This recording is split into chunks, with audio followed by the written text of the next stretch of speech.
નમસ્કાર વિદ્યાર્થી મિત્રો, બંધારણ એમસીક્યુ ટેસ્ટમાં આપનું હાર્દિક સ્વાગત છે. મિત્રો, આજે આપણે બંધારણનો પ્રશ્ન નંબર 161 થી પ્રશ્ન નંબર 180 જોવાના છે. મિત્રો, આ પ્રશ્નો એવા છે જે પરીક્ષામાં વારંવાર પૂછાય છે અને પરીક્ષામાં પૂછાવા લાયક છે એવા જ પ્રશ્નોની આપણે ચર્ચા કરવાના છીએ.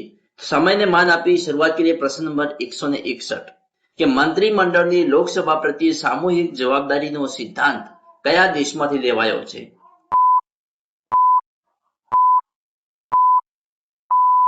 તો મિત્રો, આપણો જવાબ રહેશે ઓપ્શન એ, બ્રિટનમાંથી લેવામાં આવ્યો છે. મંત્રીમંડળની લોકસભા પ્રત્યે સામૂહિક જવાબદારીનો સિદ્ધાંત બ્રિટનના બંધારણમાંથી લેવામાં આવ્યો છે. જોઈએ નેક્સ્ટ પ્રશ્ન નંબર 162 કે ભારતીય બંધારણમાં નાણાકીય કટોકટીનો ખ્યાલ કયા દેશથી પ્રેરિત માનવામાં આવે છે?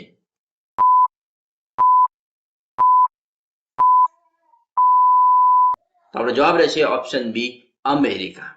ભારતીય બંધારણમાં નાણાકીય કટોકટીનો ખ્યાલ અમેરિકાના બંધારણથી પ્રેરિત માનવામાં આવે છે. મિત્રો, એક વાત જણાવી દઉં કે ભારતમાં હજુ સુધી કોઈ દિવસ નાણાકીય કટોકટી લાગેલ નથી. જોઈએ નેક્સ્ટ પ્રશ્ન નંબર 163 કે બંધારણના આમુખની શરૂઆત અમે ભારતના લોકોથી થાય છે. આ કયા દેશના આમુખ જેવું છે?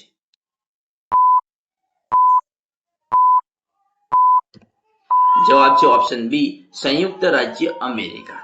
એટલે કે બંધારણના આમુખની શરૂઆત અમે ભારતના લોકોથી થાય છે તેવી જ શરૂઆત અમેરિકાના બંધારણથી પણ થાય છે. એટલે કે આ અમેરિકાના દેશના આમુખના જેવું છે. નેક્સ્ટ પ્રશ્ન નંબર 164 કે વડાપ્રધાનના પદની જોગવાઈ અને તેમની સત્તાઓ કયા દેશના બંધારણીય ઇતિહાસમાંથી લેવાયેલ છે?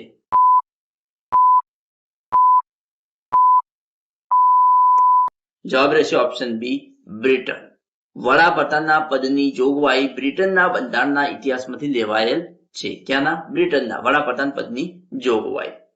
મિત્રો, મારો વિડીયો પસંદ આવતો હોય તો વિડીયોને લાઈક કરવાનું અને તમારા મિત્રો સાથે લિંક શેર કરવાનું અને જો વિડીયોમાં નવા હોય તો ચેનલને સબસ્ક્રાઇબ કરવાનું ના ભૂલતા. જોઈએ આગળનો પ્રશ્ન નંબર 165 કે ભારતમાં અદાલતોની એકીકૃત વ્યવસ્થાનો સ્ત્રોત કયો છે? ભારતમાં અદાલતોની એકીકૃત વ્યવસ્થાનો સ્ત્રોત કયો છે?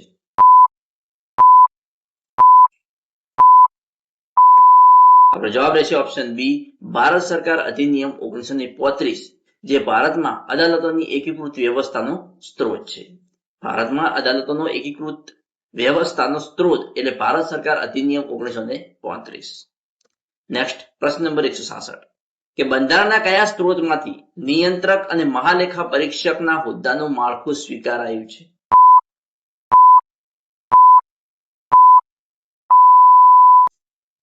આપણો જવાબ રહેશે ઓપ્શન એ, ભારત સરકાર અધિનિયમ 1935 અને બ્રિટિશ પ્રણાલી. બંધારણના ભારત સરકાર અધિનિયમ 1935 અને બ્રિટિશ પ્રણાલી સ્ત્રોતમાંથી નિયંત્રક અને મહાલેખા પરીક્ષક એટલે કે સીએજી કેગના હોદ્દાનું માળખું સ્વીકારવામાં આવેલું છે. નેક્સ્ટ બ્રિટિશના બંધારણમાંથી સ્વીકારવામાં આવેલ છે શોર્ટમાં. નેક્સ્ટ પ્રશ્ન નંબર 167 કે ભારતીય બંધારણમાં વેપાર અને વાણિજ્યની સ્વતંત્રતા કયા દેશમાંથી લેવામાં આવી છે? વેપાર અને વાણિજ્યની સ્વતંત્રતા.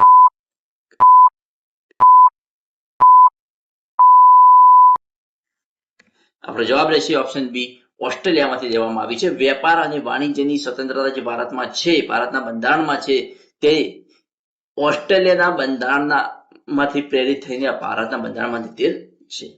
નેક્સ્ટ પ્રશ્ન નંબર 168 કે રાષ્ટ્રપતિ પર ચલાવવામાં આવતી મહાભિયોગની પ્રક્રિયા કયા દેશના બંધારણમાંથી લેવામાં આવી છે?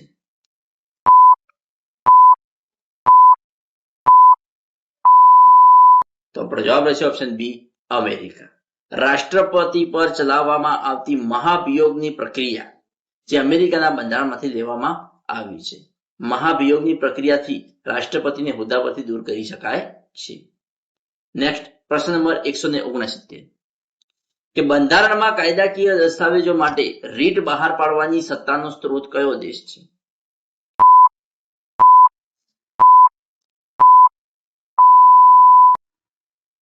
આપણો જવાબ છે ઓપ્શન એ, બ્રિટન. કે ભારતના બંધારણમાં કાયદાકીય દસ્તાવેજો માટે જે રીટ જાહેર કરવામાં આવે છે એ રીટ જાહેર કરવાનો સ્ત્રોત જે બ્રિટનના બંધારણમાંથી પ્રેરિત થઈને ભારતના બંધારણમાં લેવામાં આવ્યો છે. નેક્સ્ટ પ્રશ્ન નંબર 170 કે ભારત સરકાર અધિનિયમ 1935 માંથી ભારતીય બંધારણમાં આશરે કેટલા ટકા જોગવાઈઓ સીધી અથવા સામાન્ય ફેરફારો સાથે લેવામાં આવી છે?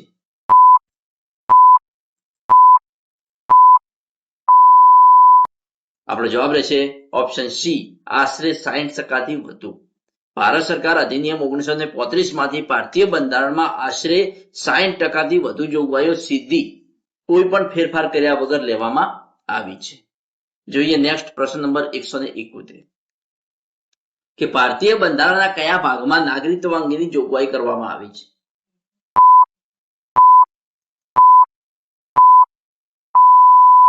આપણો જવાબ રહેશે ઓપ્શન બી, ભાગ 2 માં. ભાગ 2 માં બંધારણના ભાગ 2 માં નાગરિકત્વની જોગવાઈ કરવામાં આવી છે. નેક્સ્ટ પ્રશ્ન નંબર 172 બંધારણના કયા અનુચ્છેદો નાગરિકત્વ સાથે સંબંધિત છે?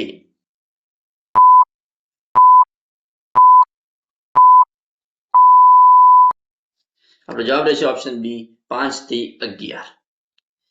5 થી 11 આ 7 અનુચ્છેદો નાગરિકત્વના જુદા જુદા પાસાઓ દર્શાવે છે. એટલે જે નાગરિકત્વ સાથે સંબંધિત છે, નાગરિકત્વના જુદા જુદા પાસાઓ દર્શાવે છે. નેક્સ્ટ પ્રશ્ન નંબર 173 કે ભારત કયા પ્રકારનું નાગરિકત્વ પ્રદાન કરે છે?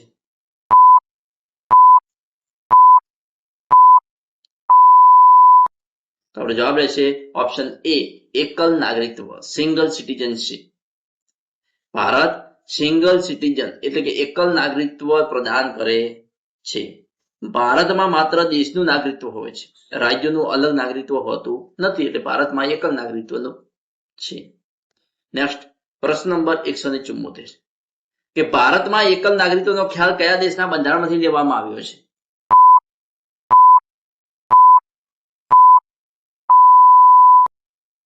તો આપણો જવાબ છે ઓપ્શન બી, બ્રિટન.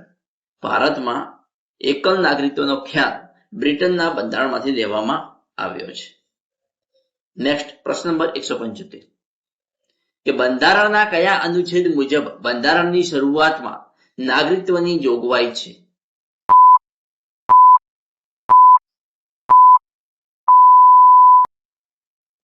જવાબ છે અનુચ્છેદ 5. બંધારણ લાગુ પડતી વખતે 26 જાન્યુઆરી 1950 ના રોજ જ્યારે બંધારણ લાગુ પડ્યું છે તે વખતે ભારતમાં વસતા લોકોના નાગરિકત્વની વાત અનુચ્છેદ 5 માં જેની જોગવાઈ કરવામાં આવી છે. નેક્સ્ટ પ્રશ્ન નંબર 176 કે પાકિસ્તાનથી ભારતમાં સ્થળાંતર કરનાર વ્યક્તિઓના નાગરિકત્વના અધિકારો કયા અનુચ્છેદમાં છે? પાકિસ્તાનથી ભારતમાં સ્થળાંતર કરનાર વ્યક્તિઓના નાગરિકત્વના અધિકારો કયા અનુચ્છેદમાં છે?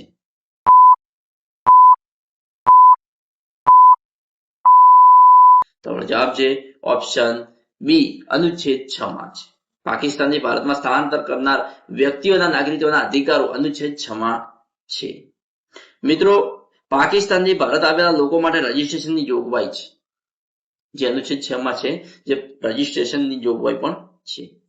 નેક્સ્ટ પ્રશ્ન નંબર 177 કે ભારતથી પાકિસ્તાન સ્થળાંતર કરી ગયેલ પરંતુ પાછા ફરેલા વ્યક્તિઓ માટે કયો અનુચ્છેદ છે? ભારતથી પાકિસ્તાન સ્થળાંતર કરી ગયેલ પરંતુ પાછા ફરેલા વ્યક્તિઓ માટે કયો અનુચ્છેદ છે?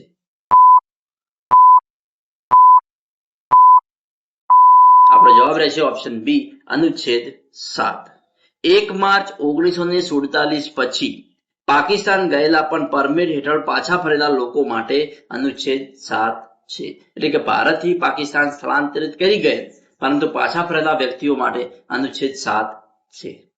નેક્સ્ટ પ્રશ્ન નંબર 178 કે ભારતીય મૂળની વ્યક્તિઓ જે ભારત બહાર રહેતી હોય તેમના નાગરિકત્વના અધિકારો કયા અનુચ્છેદમાં છે?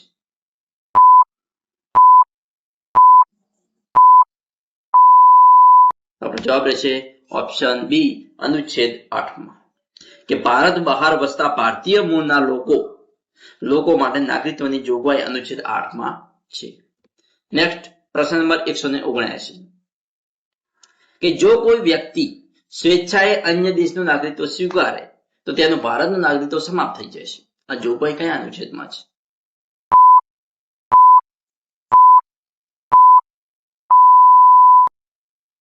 તો જવાબ છે ઓપ્શન બી અનુચ્છેદ 9. સ્વૈચ્છિક વિદેશી નાગરિકત્વ લેતા જે ભારતનું નાગરિકત્વ સમાપ્ત થઈ જાય છે, જે કારણ કે ભારતમાં એકલ નાગરિકત્વ છે, માટે આપણો જવાબ રહેશે અનુચ્છેદ 9. અનુચ્છેદ 9 માં જોગવાઈ છે કે જો કોઈ વ્યક્તિ સ્વેચ્છાએ અન્ય દેશનું નાગરિકત્વ સ્વીકારે તો તેનું ભારતનું નાગરિકત્વ સમાપ્ત થઈ જશે. નેક્સ્ટ પ્રશ્ન નંબર 180 કે નાગરિકત્વના અધિકારો ચાલુ રહેવા બાબતની જોગવાઈ કયા અનુચ્છેદમાં છે? નાગરિકત્વના અધિકારો ચાલુ રહેવા બાબતની જોગવાઈ કયા અનુચ્છેદમાં છે?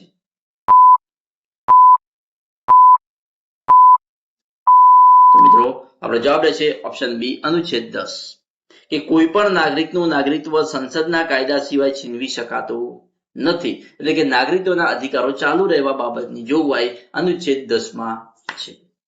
મિત્રો આજનો વિડીયો કેવો લાગ્યો? જો વિડીયો ગમ્યો તો વિડીયોને લાઈક કરવાનું, શેર કરવાનું અને જો ચેનલમાં નવા હોય તો ચેનલને સબસ્ક્રાઇબ કરવાનું ના ભૂલતા. Thanks for watching my video.